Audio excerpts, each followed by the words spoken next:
আসসালামু আলাইকুম। Afnan the horror world YouTube চ্যানেলে সকলকে আবারও স্বাগতম জানাচ্ছি। Feel the real fear with us. হ্যাঁ লিসেনার্স, সত্যিকারের ভয় পেতে আমাদের সাথে থাকুন। আমাদের চ্যানেলকে সাবস্ক্রাইব করুন এবং আপনাদের পরিচিত যারা রয়েছেন, যারা ভয়ের ঘটনা শুনতে পছন্দ করেন, তাদেরকেও আমাদের চ্যানেল সম্পর্কে অবগত করুন। প্রিয় লিসেনার্স, এই মুহূর্তে যে স্টোরিটি আমি আপনাদের সাথে শেয়ার করতে যাচ্ছি, এই স্টোরিটির সময়কাল ১৯৮০ সাল থেকে ৯০ সালের মাঝামাঝি কোনো একটা সময়ে শুরু হয়। এই ঘটনাটি যেখানে ঘটে, এটি একটা বিস্তীর্ণ জায়গা নিয়ে ঘটেছিল। প্রথমত এটি নড়াইল জেলার লোহাগাড়া উপজেলার শালনগর ইউনিয়ন থেকে ঘটনাটির সূত্রপাত হয় এবং ঘটনাটির যেই মানে যতদূর বিস্তৃত হয়েছিল সেটি আলফাডাঙ্গার পানাইল গ্রাম পর্যন্ত। তো আমাদের আজকের ঘটনা এই ২ এলাকার মধ্যবর্তী জায়গা এবং ২ এলাকা নিয়েই মানে কেন্দ্রীভূত থাকবে। প্রিয় লিসেনার্স, ঘটনাটি যার সাথে ঘটেছিল তার নাম হচ্ছে আলা আমিন। উনি পেশায় একজন গ্রাম্য ডাক্তার ছিলেন। উনার বাবা ছিলেন লোকমান ডাক্তার, মানে তিনিও একজন গ্রাম্য ডাক্তার ছিলেন। আলামিন ডাক্তারের বয়স ছিল ২৭ থেকে ২৮ বছরের মতো। শালনগর ইউনিয়নেই আলামিন ডাক্তারের দোকান ছিল। মানুষ যখন তাদের বাড়িতে ডাকতো রুগী দেখার জন্য, সেখানেও যেত এবং বাজারে যে দোকান থাকতো, যে চেম্বার ছিল, সেখানেও রুগী আসতো। এইভাবেই আলামিন ডাক্তারের সময় কেটে যাচ্ছিল। কোনো এক বিকেলে আলামিন ডাক্তার অলসভাবে বসেছিল। কোনো রুগী ছিল না তখন। তখন হঠাৎ একটি সুন্দরী মেয়ে আসে। সে কিছু সমস্যার কথা বলে। আলামিন ডাক্তার সমস্যাগুলি শুনে ওষুধ দিয়ে দেয় এবং ৭ দিন পরে আবার আসতে বলে। মেয়েটি ৭ দিন পরে আবার আসে এবং সে জানায় এই ওষুধগুলি খেয়ে সে সুস্থ হয়ে গেছে। সে আলামিন ডাক্তারকে ধন্যবাদ। এরপরেও ওই মেয়েটি মাঝে মাঝে আলামিন ডাক্তারের কাছে আসত। মেয়েটি যখন আসতো, সেই সময়টি ছিল পড়ন্ত বিকেল। সে কখনো সকালে বা দুপুরে আসতো। আর পড়ন্ত বিকেলে ঠিক তখনই আসতো যখন আলামিন ডাক্তারের চেম্বারে কোনো রুগী থাকতো না বা তার আশেপাশে কেউ থাকতো না। আলামিন ডাক্তারের সাথে সে গল্প করত, কিন্তু তার বাড়ি কোথায়, বাড়িতে কে কে আছে, এই বিষয়ে সে কিছুই বলত।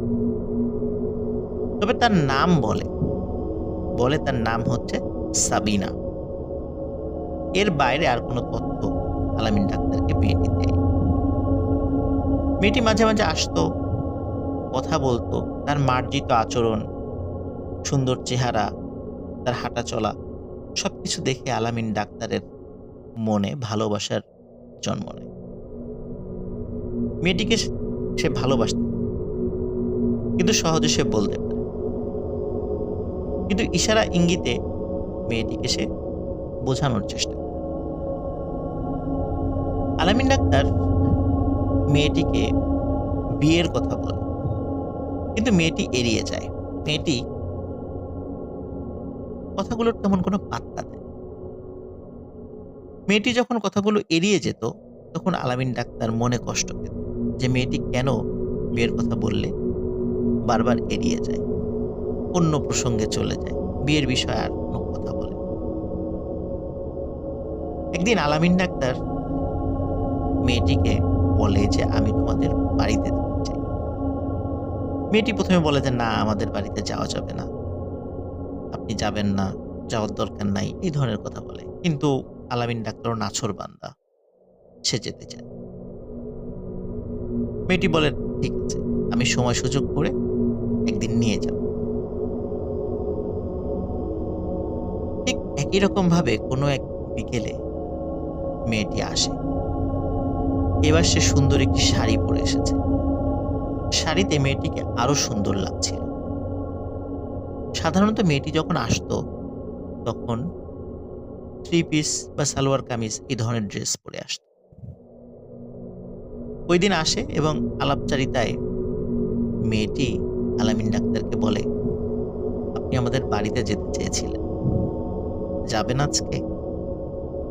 আলামিন ডাক্তার সাথে সাথে রাজি হয়ে যায়, বলে হ্যাঁ অবশ্যই যাব, কিন্তু এখন তো পড়ন্ত বিকেল, এখন গিয়ে ফিরতে ফিরতে রাত হয়ে যাবে না তো? মেয়েটি বলে না, কোনো সমস্যা নেই, আপনি ফিরতে পারবেন, আমি ব্যবস্থা করে দেব। মেয়েটি আলামিন ডাক্তারকে সাথে নিয়ে বের হয়ে যায়। শালনগর ইউনিয়ন থেকে বেশ দূরে একটি ঘাট রয়েছে, তার নাম হচ্ছে বানাঘাট। এই বানাঘাট পার হয়ে আলফাডাঙ্গার পানাইল গ্রামে তারা যায়, কিন্তু এই আলফাডাঙ্গার পানাইল গ্রামে যে যাচ্ছে, এই পানাইল গ্রামের নাম আলামিন ডাক্তার জানত না। এবং অ্যাকচুয়ালি যে সে আসলে কোথায় যাচ্ছে এটাও ওই মেয়েটি বলেনি। মেয়েটি যখন তাকে নিয়ে বের হয়, বের হওয়ার পর প্রথমে একটি গ্রাম পায়, সেই গ্রামের নাম হচ্ছে ভেন্নাতলা বাজার। এই ভেন্নাতলা বাজারের থেকে একটি ভ্যান নেয়, ভ্যান নিয়ে আগাতে থাকে। আসলে ওই ভেন্নাতলা বাজারটা কিন্তু ওই নদী পার হয়ে, সেখান থেকে ভ্যানে করে যেতে থাকে। যেতে যেতে যেতে যেতে একটি বাগানের কাছে এসে ভ্যান। এখানে একটা বিষয় বলে রাখা ভালো, ভেন্নাতলা বাজারে যখন আলামিন ডাক্তার ও সাবিনা নামের ওই মেয়েটি আসে, আসার পরে দেখে যে একটি ভ্যান দাঁড়িয়ে আছে। ভ্যানকে ওই সাবিনা নামের ওই মেয়েটি বলে, এই ভ্যান যাবেন? ভ্যানে থাকা যে চালকটি ছিল বলে হ্যাঁ যাব, আর কোনো কথা বলে না। দুজন উঠে বসে ভ্যান চলতে থাকে এবং ভ্যানের গতি স্বাভাবিক ভ্যানের যে গতি থাকে, পা চালিত ভ্যান, তার থেকে অনেক অনেক বেশি গতি ছিল। এবং ভ্যানওয়ালাও কিছু বলে না, সাবিনা নামের ওই মেয়েটিও কিছু, দুজনই চুপ, কিন্তু ভ্যানওয়ালা কিন্তু তার মতো করে ভ্যান চালিয়ে যাচ্ছে। চালাতে চালাতে একটি বাগানের পাশে এসে ভ্যান থামে। আলামিন কিন্তু জানছিল না যে এটি আসলে কোন গ্রাম, কিন্তু এই গ্রামটি ছিল আলফাডাঙ্গার পানাইল। যাই হোক, বাগানের কাছে এসে ভ্যানটি থামে। ওই বাগান থেকে বেশ কিছুটা দূরে আরেকটি ছোট্ট বাজার রয়েছে, ৩-৪টা দোকান রয়েছে সেখানে। ওই বাজারটা পার হয়েই তারা সেখানে। তো ভ্যান থেকে নেমে আলামিন ডাক্তার এবং সাবিনা নামের মেয়েটি হাঁটতে থাকে বাগানের। অন্ধকার বাগান, কোনো আলো তেমন নেই, চাঁদের আলোতে যতটুকু দেখা যায়।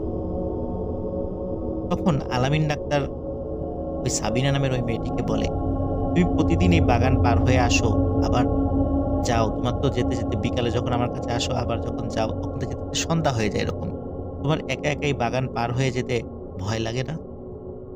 তখন মেয়েটি বলে, না আমার ভয় লাগে, আমি সবসময় আসা যাওয়া করি তো, এই জন্য রাস্তাঘাট আমার চেনা, এই জন্য আমার ভয় লাগে। আলামিন ডাক্তার বলে, তবুও রাতের বেলা একা একটা মেয়ের চলাফেরা, ভয় তো লাগার কথা। তখন মেয়েটি বলে, আমি এই এলাকারই মেয়ে, আমাকে সবাই চেনে, আমি কাউকে ভয় করি, আর কেউ আমাকে কিছু বলবেও। যাই হোক, আলামিন ডাক্তার এই বিষয়টা নিয়ে আর কোনো কথা বাড়ায় না। হাঁটতে হাঁটতে বাগানের ঠিক ওই পাশে তারা চলে যায়, মানে উল্টো পাশে চলে যায়। উল্টো পাশে গিয়ে আলামিন ডাক্তার দুটি ঘর দেখে, একটি টিনের ঘর আর একটি শনের ঘর। আমরা গ্রামে কিন্তু শনের ঘরগুলো আমরা দেখেছি। তো টিনের ঘরে ৩ জন মানুষ আছে, ২ জন বয়স্ক মানুষ আর একটি ছোট ছেলে। তখন ওই মেয়েটি পরিচয় করিয়ে দেয়, এটি আমার মা, এটি আমার বাবা, আর এটি আমার ছোট। আলামিন ডাক্তার অদ্ভুত হয়ে দেখে এই ৩ জনের চেহারাই অনেক সুন্দর। তাদের ২ জনের, বিশেষ করে মেয়েটির মা বাবা বয়স হয়ে গেল, তাদের চেহারা অনেক সুন্দর লাগছিল আলামিন ডাক্তার। আলামিন ডাক্তার বেশ অবাক, তবে এটি সে একদম স্বাভাবিকভাবেই নিয়েছিল। যেহেতু বাড়িতে গেস্ট এসেছে, গেস্টকে আপ্যায়ন করে তারা সাধ্যমতো। আলামিন ডাক্তার খাওয়া-দাওয়া করে। ওই মেয়েটির মা-বাবার সাথে কথা বলে। তার ভাইয়ের সাথেও কথা বলে। তার ভাইটি তখন লেখাপড়া করছিল। একদম স্বাভাবিকভাবে সবকিছু চলছিল। খাওয়া-দাওয়া শেষে মেয়েটি বলে, "চলুন আপনাকে এগিয়ে দিয়ে আসি।" আলামিন ডাক্তার বলে, "না, না, আমি একাই যেতে পারবো। তোমাকে আর কষ্ট করে এই বাগানের মধ্যে দিয়ে আসতে হবে না।" মেয়েটি বলল, "না, কোনো সমস্যা নেই। আমি আপনাকে এগিয়ে দিয়ে আসি।" মেয়েটি বাগান পার করে দিয়ে আলামিন ডাক্তারকে এগিয়ে দেয়। আলামিন ডাক্তার খেয়াল করে দূরে যেই ছোট্ট কয়েকটি দোকান দেখা যাচ্ছে, সেখানে সেই ভ্যান চালকটি, যেই ভ্যান চালকটা তাদেরকে এখানে নিয়ে এসেছিল, সে সেখানে বসে আছে এবং সেই ভ্যান চালকের সাথে আরো কয়েকটি ভ্যানও রয়েছে। সেখানে সেই ভ্যানগুলোতেও চালক রয়েছে। সে কাছে যাচ্ছিল, অদ্ভুত ব্যাপার খেয়াল করছিল, যেই ভ্যানটিতে আলামিন ডাক্তার এবং ওই মেয়েটি এসেছিল, ওই ভ্যানের চালক অন্য কোনো ভ্যান চালকের সাথে কোনো কথা বলছে না। মেয়েটি কিছুটা পথ পাড়ি দিয়ে আলামিন ডাক্তারকে বিদায় দিয়ে সে চলে যায়। আলামিন ডাক্তার সেই ভ্যানের কাছে গিয়ে বলে, "আপনি যাবেন?" ভ্যানওয়ালা বলে, "হ্যাঁ, যাব। ওঠেন।" আলামিন ডাক্তার ভ্যানে উঠে বসে। ভ্যান চলতে থাকে। ঠিক একই রকমভাবে পা চালিত স্বাভাবিক ভ্যানের যে গতি থাকে, সেই গতি থেকেও অনেক বেশি গতি ছিল ওই ভ্যান। অল্প সময়ের মধ্যে ওই ভ্যান্নাতলা বাজার থেকে বেড়িঘাট নামক আরেকটা জায়গা আছে, সেটা পাড়ি দিয়ে বানাঘাটের কাছে নিয়ে এসে ওই ভ্যানওয়ালা বিদায় নেয়। ভ্যানওয়ালাকে তিনি টাকা দিতে চাইলেও ভ্যানওয়ালা টাকা নিতে রাজি। এর মধ্যে আলামিন ডাক্তার হিসাব করে যে বানাঘাট থেকে বেড়িঘাটের যে দূরত্ব, এই দূরত্ব প্রায় ৪ থেকে ৫ কিলোমিটার এবং ওই ভ্যান্নাতলা বাজারের দূরত্বও ওই বেড়িঘাট থেকেও আরো অনেক দূর। কিন্তু ঠিক কতটুকু দূর এটি সে বলতে পারছে না এবং আলামিন ডাক্তার যখন ফিরে আসছে, তখন ঘড়িতে যে কয়টা বাজে এটিও তিনি বুঝতে পারছিলেন, কারণ তার হাতে কোনো ঘড়ি ছিল না। যাই হোক, আলামিন ডাক্তার চলে আসে বাড়িতে। বাড়িতে এসে এই ১ম আলামিন ডাক্তার ওই মেয়ে সম্পর্কে কাউকে কিছু বলে। এতদিন আলামিন ডাক্তার ওই মেয়ে সম্পর্কে কাউকে কিচ্ছু বলে না। সর্বপ্রথম যাদেরকে বলে তারা আলামিন ডাক্তারের মা-বাবা। তার মা-বাবাকে বলে যে, "আমি একটা মেয়েকে পছন্দ করেছি। ওই মেয়েটির দেখতে এমন, তার বাড়ি এইদিকে। তোমরা আমার সাথে ওই মেয়েটিকে দেখতে যাবা। মেয়েটির মা-বাবার সাথে কথা বলো।" তো ছেলের আসলে বিয়ের বয়স হয়ে গিয়েছিল। তারপর ছেলে যেহেতু একটা মেয়ে পছন্দ করেছে, মা-বাবা রাজি হয়ে যায়। এখন আলামিন ডাক্তারের দায়িত্ব ছিল ওই মেয়েটিকে বলে একটা তারিখ ফিক্সড করা, যেই তারিখে আলামিন ডাক্তারের মা-বাবা তাদের বাড়িতে যেতে। আলামিন ডাক্তার অপেক্ষা করছিল কবে ওই মেয়েটি আসে। মেয়েটি তো প্রতিদিন আসতো না, মাঝে, মাঝে আসতো। তো এই যে মাঝে, মাঝে আসা, কথা বলা, এর মধ্যে দিয়েই কিন্তু ২-৩ বছর কেটে গেছে। আলামিন ডাক্তারের বয়স ৩০ প্লাস হয়ে গেছে। তো মেয়েটি আসে একদিন ঠিক একই রকমভাবে পড়ন্ত বিকেলে। মেয়েটি আসার পরে আলামিন ডাক্তার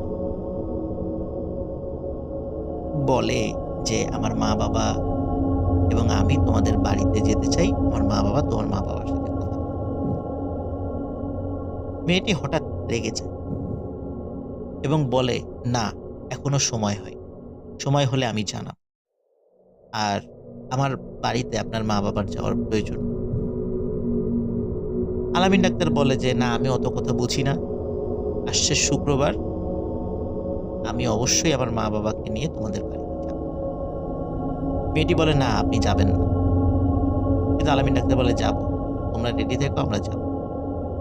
মেয়েটির সাথে কথা কাটাকাটি হয়। মেয়েটি মন খারাপ করে আলামিন ডাক্তার চেম্বার থেকে বের হয়। তো আলামিন ডাক্তার দূর থেকেও বলে, "যতই রাগারাগি করো, শুক্রবার কিন্তু আমি আমার মা-বাবাকে নিয়ে যাচ্ছি।" মেয়েটি আবারও ইশারা করে না করে, কিন্তু আলামিন ডাক্তার শোনে। ওইদিন শুক্রবার দুপুরের পরে যাওয়ার কথা থাকলেও আলামিন ডাক্তারের কোনো একটা রুগী দেখতে অন্য গ্রামের একটা বাড়িতে যাওয়ার কারণে আলামিন ডাক্তার দেরি হয়ে যায়। বিকালের দিকে রওনা দেয়। একই রকমভাবে বানাঘাট পার হয়ে তারা যখন একটা ভ্যানের কাছে জিজ্ঞেস করে যে, "আমরা ভ্যান্নাতলা বাজারের পাশে যে বাগান রয়েছে, ওই বাগানের ওখানে যাব।" তখন বলে যে, "ওইখানে তো পানাইল গ্রাম, কিন্তু ওইখানে তো ভ্যান যায় না।"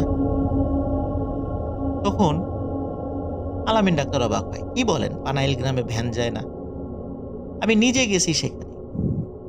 ভ্যানওয়ালা বলে যে, "না, না, ওখানে তো ভ্যান যায় না। কারণ ওটা তো অনেক দূর। ভ্যানে যেতেই প্রায় ২ থেকে ২.৫ ঘন্টা সময় লাগে।" তখন আলামিন ডাক্তার বলে, "তা লাগুক। আপনার যত টাকা লাগে আমি দেব। আপনার যতটুকু সম্মানী পারিশ্রমিক দেওয়ার দরকার আমি দেব। আমাকে নিয়ে চলেন। আমি রিজার্ভ নিচ্ছি, আবার আমরা ফিরে আসবো আপনার ভ্যানে।" ভ্যানওয়ালা দেখে যে ৩ জন লোক আর ভালোই টাকা পয়সা পাওয়া যাবে, নিয়ে যায়। ভ্যানওয়ালা আলামিন ডাক্তার ও তার মা-বাবাকে নিয়ে যাত্রা শুরু করে সেই পানাইল গ্রামে। নড়াইল জেলা কিন্তু নদী পার হয়ে এসেছে। এখন কিন্তু ফরিদপুরের আলফাডাঙ্গা উপজেলার পানাইল গ্রামে তারা যাচ্ছে। আসলে আলামিন ডাক্তার মানে পানাইল গ্রামের নাম ১ম এ জানত না। পরবর্তীতে সে জানল। যাই হোক, যাচ্ছে। একটা জায়গায় এসে আলামিন ডাক্তারকে ওই ভ্যানওয়ালা বলে, "আপনি এই বাগানের কথাই বলছিলেন?" আলামিন ডাক্তার বলে, "হ্যাঁ, আমি তো এদিক দিয়েই আসছিলাম। আমি তো সবই চিনতে পারছি। এই তো সেই বাগান। আপনি এখানে দাঁড়ান, আমরা আসছি। ঘন্টা ২ এক সময় লাগবে। আপনি চলে যায়েন।"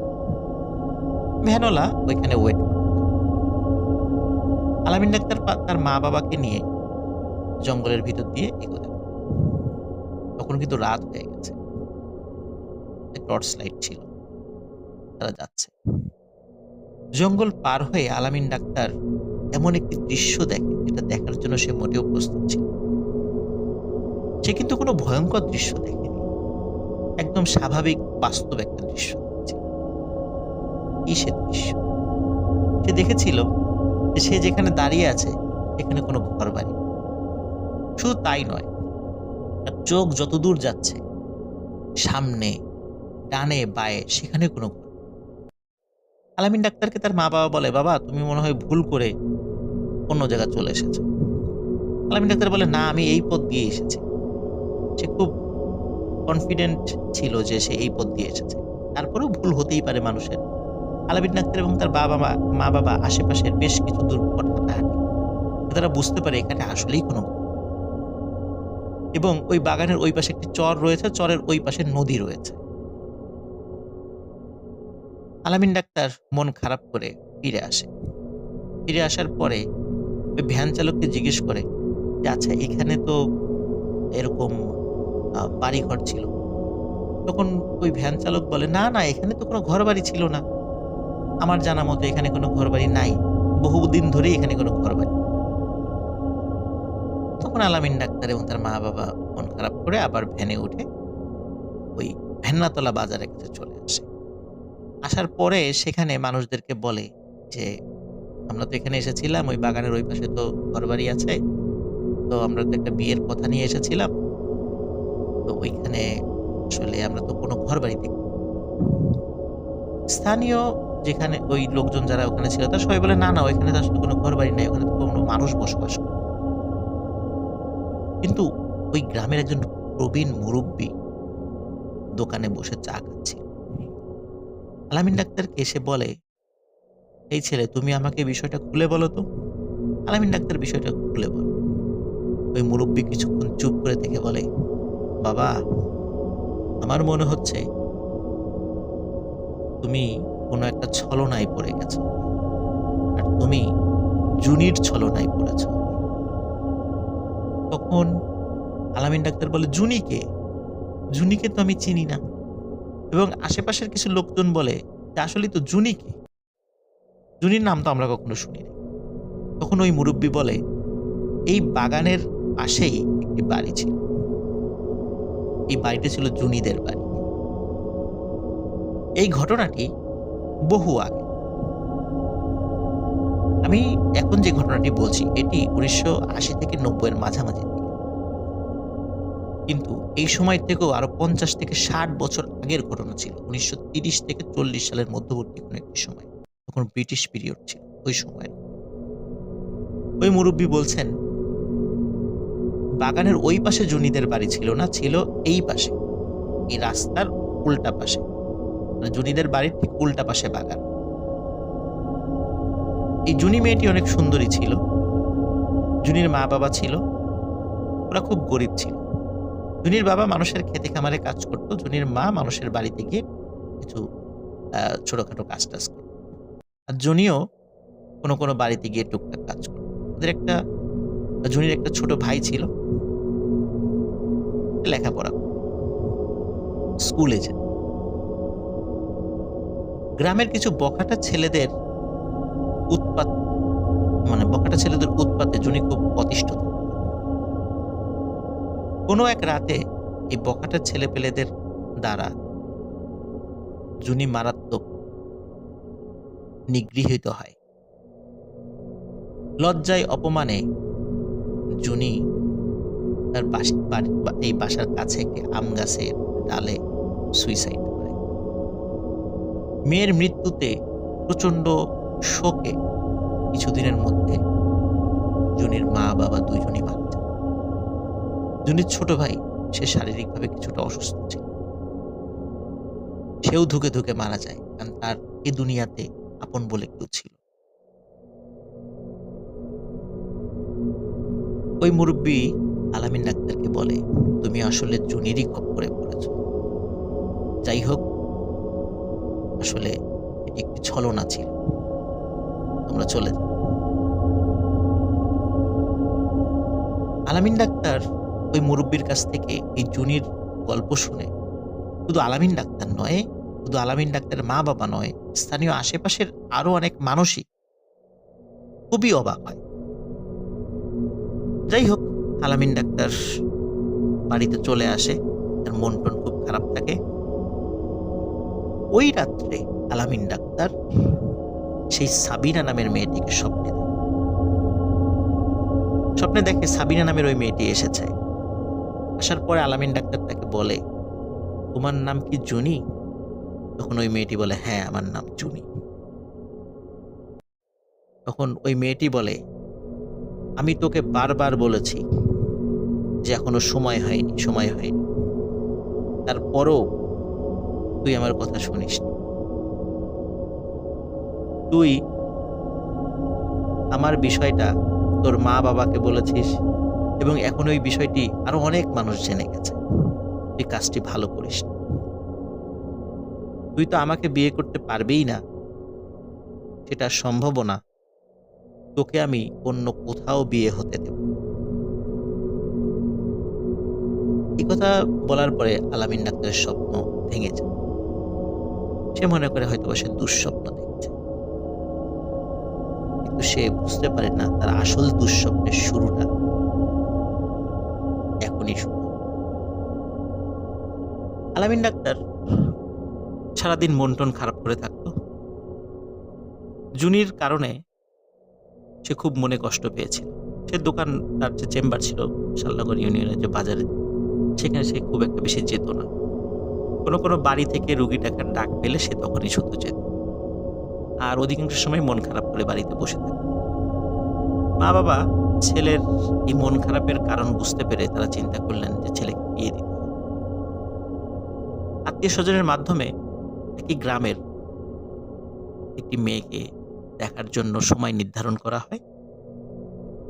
আলামিন ডাক্তার, তার মা বাবা এবং আরো কয়েকজন আত্মীয় স্বজন মিলে ওই মেয়েটির বাড়িতে যায়। যখন মেয়েটির বাড়ির উঠোনে সবাই বসেছিল, তাদেরকে চা নাস্তা খেতে দেওয়া হয়। কিছু সময় আলাপচারিতার পরে ওই মেয়েটিকে ঘরের ভেতর থেকে নিয়ে আসা হয়। মেয়েটি ঘোমটা দিয়ে বের হয়ে আসে। যখন মেয়েটি ওই আলামিন ডাক্তারের দিকে তাকায়, সে এমন ভাবে তাকায় যে আলামিন ডাক্তার এবং আশেপাশের লোকজনও খুব অবাক হয়। মেয়েটি কোনো কথা না বলে লাফ দিয়ে উঠে দাঁড়ায় এবং দৌড়ে ঘরের ভেতর গিয়ে দরজা আটকে। মেয়েটির এই আচরণে সবাই অবাক হয়, কি ব্যাপার, এমন করলো কেন মেয়েটি? এমন তো করার কথা না। মেয়েটির মা-বাবা মেয়েটির হয়ে সবার কাছে ক্ষমা চায়। বলে যে, "আমরা বিষয়টা দেখছি যে ও এমন করে চলে গেল।" এর কিছুক্ষণ পরে মেয়েটির মা-বাবা এসে বলে যে, "আপনারা চলে যান। আমরা আপনাদের সাথে বিয়েটা দিতে পারব।" তখন বলে, "কেন? কি সমস্যা? আমাদের ছেলের কোনো সমস্যা?" বলে যে, "না, কোনো সমস্যা না। বাট আমরা আপনাদের সাথে আত্মীয়তা করতে পারব না। আমাদেরকে ক্ষমা করবেন।" কি কারণে মেয়েটি উঠে গেল? কি কারণেই বা বিয়েটা নাকচ হয়ে গেল? কিছুই বুঝতে পারছিল না আলামিন ডাক্তার, তার মা-বাবা এবং তার আত্মীয়স্বজনরা। তারা সেখান থেকে চলে আসে। কিছুদিন পর আরেকটি মেয়ে দেখতে যায় তার পাশের একটি গ্রামে।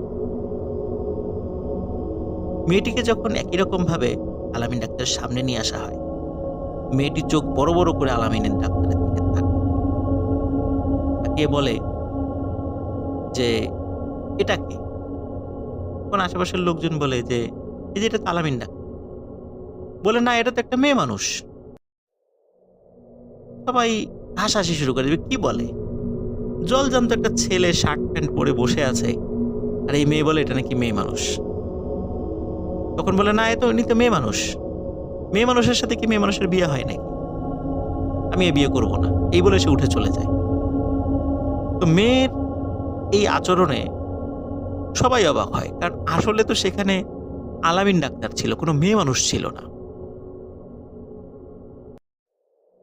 মেয়েটি বিয়ে করতে অস্বীকৃতি জানায়। এর কিছুদিন পরে আরেকটা বাড়িতে আলামিন ডাক্তারকে নিয়ে যাওয়া হয় সেখানে একটি মেয়ে দেখানোর জন্য। অদ্ভুত ব্যাপার, সেখানেও একই ঘটনা ঘটে এবং সেখানকার মেয়েটি অনেক এগ্রেসিভ ছিল। সে খুবই বাজে আচরণ করে এবং সে সবাইকে বলে যে, "আপনারা একটা মেয়ের সাথে আরেকটা মেয়েকে বিয়ে দেওয়ার জন্য এখানে এসেছেন? এটাই ছিল আপনাদের মনে?" সবাই বলে, "কই মেয়ে কই?" বলে, "এই যে আমি দেখতে পাচ্ছি সালোয়ার কামিজ পরা, হাতে চুড়ি, নাকে নাকফুল, কানের দুল পরে বসে আছে সাজুগুজু করে একটা মেয়ে। আপনারা তার সাথে আমাকে বিয়ে দিবেন?" মানে সে খুব উত্তেজিত হয়ে যায়। কিন্তু আসলে ঘটনাটা তো এরকম ছিল না। কিন্তু কেন শুধু কনে বেশে ওই মেয়েটি আলামিন ডাক্তারকে একটি মেয়ের সুরতে দেখছিল? আলামিন ডাক্তার এবং তার আত্মীয়স্বজনরা ওখান থেকে চলে আসে এবং চলে আসার পরে ১ম যেই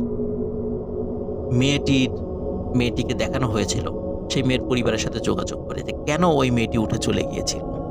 পরে জানা যায় ওই মেয়েটিও আলামিন ডাক্তারকে একটি মেয়ের সুরতে দেখেছিল। যার কারণে ওই মেয়েটি বিয়ে করতে অস্বীকৃতি জানায়। এই খবর যখন গ্রামে ছড়িয়ে গেল, গ্রামের লোকজন বলা শুরু করলো যে আলামিন ডাক্তার হিজড়া হয়ে গেছে। সবাই তাকে কটাক্ষ করে, ঠাট্টা তামাশা করে হিজড়া ডাক্তার বলে ডাকা শুরু করলো। এতে আলামিন ডাক্তার মনে আরো কষ্ট পেতে থাকে এবং সবাই বুঝতে পারলো এবং সবাই বলা শুরু করলো যে আলামিন ডাক্তার আর কখনো বিয়ে হবে না। ওই জুনিয়রকে আর বিয়ে করতে দেবে না। আলামিন ডাক্তারও বুঝতে পারলো যে আসলেই তার আর বিয়ে করা সম্ভব নয়। এভাবেই চলে যায় ১০ থেকে ১৫ বছর। আলামিন ডাক্তারেরও বয়স হয়েছে প্রায় ৫০ ছুঁই ছুঁই। সে কিন্তু বাজারে আর যায় না, বাড়িতেই থাকে, আশেপাশের কিছু রোগী থাকে। এর মধ্যে আলামিন ডাক্তারের সাথে আর কোনো ভয়ঙ্কর ঘটনা ঘটেনি। প্রায় ১৫ বছর পর ঘটে আরেকটি ঘটনা। ১৫ বছর পর ২০০৭ সালের একটি ঘটনা ঘটে। সেটি হচ্ছে যে আলামিন ডাক্তার ওই রাত্রে বাড়িতে ছিল। ওই রাত্রে বৃষ্টি হচ্ছিল। হঠাৎ পাশের একটি গ্রাম, সেই গ্রামের নাম ছিল ভুলবাড়িয়া। এই ভুলবাড়িয়া গ্রাম থেকে একজন অপরিচিত লোক আসে এবং সে পরিচয় দেয় যে, "আমার বাড়ি ভুলবাড়িয়া। আমার মা খুবই অসুস্থ, আপনাকে যেতে হবে।" একে তো রাতের বেলা, আলামিন ডাক্তার এমনিতেই জুনিভূতের কারণে সে মানসিকভাবে বিপর্যস্ত ছিল। এজন্য সে কোথাও বের হতো না। তারপর আবার বৃষ্টি হচ্ছে। আর ভুলবাড়িয়া গ্রামটি তার বাড়ি থেকে প্রায় ৩ থেকে ৪ কিলোমিটার দূরে। এর মধ্যে এই কাদা পথে সাইকেল নিয়েও যেতে পারবে না। যার কারণে আলামিন ডাক্তার কিছুতেই রাজি হচ্ছিল না। কিন্তু লোকটির পীড়াপিড়িতে এবং আলামিন ডাক্তারের মা-বাবা তারা আলামিন ডাক্তারকে বলে যে, "বাবা তুমি যাও। ডাক্তার যেহেতু হয়েছ মানুষকে সেবা তো করতেই হবে।" যেহেতু আলামিন ডাক্তারের বাবাও একজন ডাক্তার ছিল। তো আলামিন ডাক্তার রাজি হয়, পায়ে হেঁটেই যাওয়া শুরু করে। যেতে, যেতে যখন ওই গ্রামে চলে আসে, একটি অপরিচিত বাড়িতে এসে থেমে যায় ওই লোক। বলে যে, "এটাই আমার বাড়ি।" আলামিন ডাক্তার খেয়াল করে ওই বাড়িটি আসলে একটি মানে অসমাপ্ত একটি বাড়ি। বিল্ডিং একটা বাড়ি করা হচ্ছে কিন্তু সেই বাড়িটার কাজ এখনো শেষ হয়নি। আলামিন ডাক্তার বলে যে, "এই ঘরেই আমার মা থাকে। আপনি যান, ঘরটা অন্ধকার। আমি একটা আলো নিয়ে আসছি।" তো আলামিন ডাক্তার যখনই ওই ঘরের কাছে যায়, দেখে ঘরের মধ্যে অনেক আলো। তখন আলামিন ডাক্তার বলে, ওই লোকটিকে চিৎকার করে বলে যে, "আপনি আলো আনার দরকার কি? ঘরের মধ্যেই তো অনেক আলো।" আলামিন ডাক্তার ঘরের মধ্যে ঢুকে পড়ে। কিন্তু ঢুকে আলামিন ডাক্তার যে দৃশ্য দেখতে পায়, এ দৃশ্য দেখার জন্য শুধু আলামিন ডাক্তার কেন, পৃথিবীর কোনো মানুষই হয়তোবা প্রস্তুত থাকে। আলামিন ডাক্তার দেখে ঘরের মধ্যে জুনি দাঁড়িয়ে আছে। জুনির সারা শরীর থেকে আলো বের হচ্ছে। ওই আলোতেই ঘর আলোকিত হয়ে যাচ্ছে। এই দৃশ্য দেখার সাথে, সাথে আলামিন ডাক্তার সেখানে সেন্সলেস হয়ে পড়ে যায়। এদিকে সারারাত আলামিন ডাক্তার বাড়িতে ফেরে না। তার মা-বাবা চিন্তা করতে থাকে। সকাল হলেই ছেলের খোঁজে বের হয়ে যায়। খুঁজতে, খুঁজতে ওই ভুলবাড়িয়া গ্রামে ওই বাড়িতে চলে আসে যেখানে আলামিন ডাক্তারকে পাওয়া যায়। আলামিন ডাক্তার জ্ঞান ফেরে, সব ঘটনা খুলে বলে। কিন্তু অদ্ভুত ব্যাপার হলো এই ঘটনার পর থেকেই আলামিন ডাক্তারের মানসিক বিকৃতি দেখা যায়। অদ্ভুত ব্যাপার হলো আলামিন ডাক্তার সে মেয়েদের জামাকাপড়, শাড়ি, চুড়ি, লিপস্টিক, নেইল পালিশ এই জিনিসগুলো ব্যবহার শুরু করে। মেয়েদের মতো আচরণ শুরু করে। লোকজন যারা দেখে সবাই ঠাট্টা তামাশা করে। এমনিতেই তাকে হিজড়া ডাক্তার বলত। এখন তো আরো ঠাট্টা তামাশা শুরু। আলামিন ডাক্তারের এরকম পাগলামি যেমন বাড়তে থাকে এবং তার অসুস্থতাও বাড়তে থাকে। তার পাগলামি এমন পর্যায়ে যায় যে তাকে শেকল দিয়ে বেঁধে রাখতে হয়েছে। আলামিন ডাক্তার অল্প কিছুদিনের মধ্যেই মারা যায়। একজন ডাক্তারের জীবনের করুণ সমাপ্তি ঘটে। প্রিয় লিসেনার্স, সেখানে একটি বিষয়, এটি হচ্ছে এই গল্পটি আমাকে যে দিয়েছে তার নামও আলামিন এবং তার বাড়ি নড়াইল জেলার লোহাগাড়া উপজেলার লাহুরিয়া ইউনিয়ন। তার গল্প ইতিমধ্যে আমি অনেকগুলো বলেছি, আপনারা শুনেছেন। আলামিন যার কাছ থেকে এই ঘটনাটি সংগ্রহ করেছে তার নাম হচ্ছে ফুল মিয়া।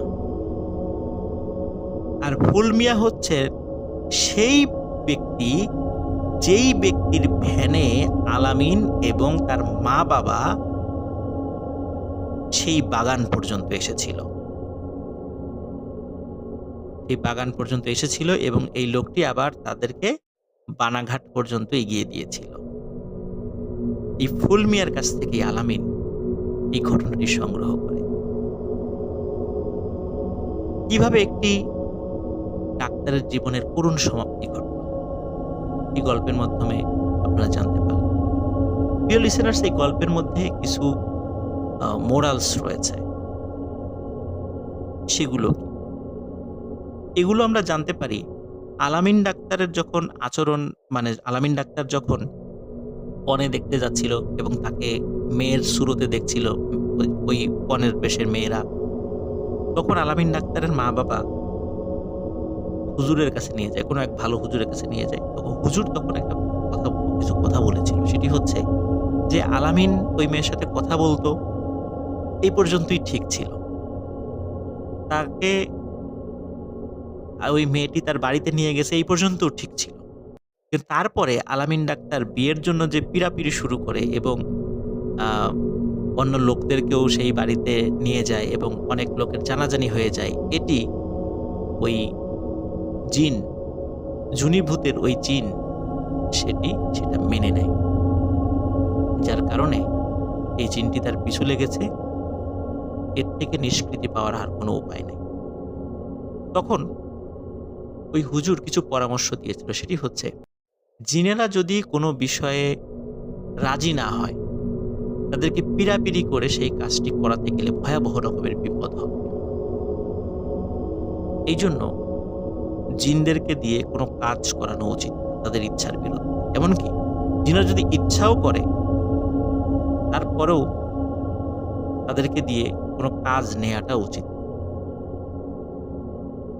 প্রিয় লিসেনার্স, জুনিভূতের ফার্স্ট পার্ট ছিল এই গল্পটি। জুনি কে ছিল, কোথায় তার বাড়ি ছিল, সেটি আমরা প্রাথমিক ধারণা পেয়েছি। কিন্তু কেন এই ঘটনা ঘটছে? জুনি মারা গেছে, কেন জুনির রূপে ওই জিনটি এভাবে ঘুরে বেড়াচ্ছে? কি ছিল ঘটনা? শুনতে আমাদের সাথে থাকুন। খুব তাড়াতাড়ি জুনিভূতের দ্বিতীয় অংশ এবং শেষ অংশ নিয়ে আপনাদের সামনে হাজির হচ্ছি। সবাই ভালো থাকবেন, সুস্থ থাকবেন। আসসালামু আলাইকুম।